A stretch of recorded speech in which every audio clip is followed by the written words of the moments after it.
Suasana pencoblosan di wilayah Kabupaten Bangli relatif kondusif dan aman. Tidak terdapat kejadian yang mengganggu ketertiban dan keamanan, meski beberapa TPS sebelumnya diprediksi ada kerawanan.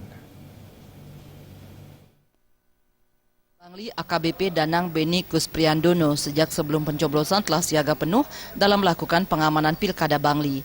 Personilnya telah disebar ke masing-masing TPS serta tempat lain yang dinilai rawan.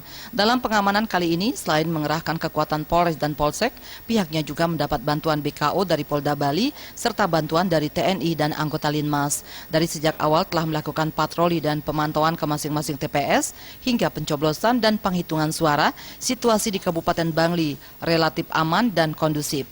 Beberapa TPS yang sebelumnya dinilai rawan untuk saat ini tidak ditemukan gejolak. Diharapkan situasi ini terus terjaga hingga pelantikan Bupati dan Wakil Bupati terpilih.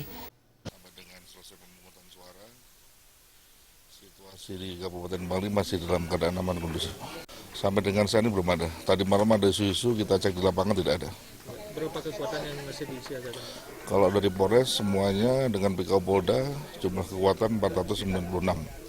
Penjabat Bupati Bangli Idewa Gede Mahendra mengatakan situasi yang kondusif ini agar terus dipertahankan.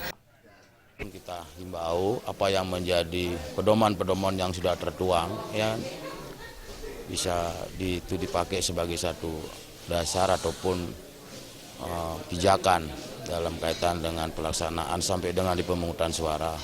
Begitupun nantinya pada saat nanti di penghitungan dan tahapan-tahapan selanjutnya. Raiswantara dan Putu Ratna, Bali.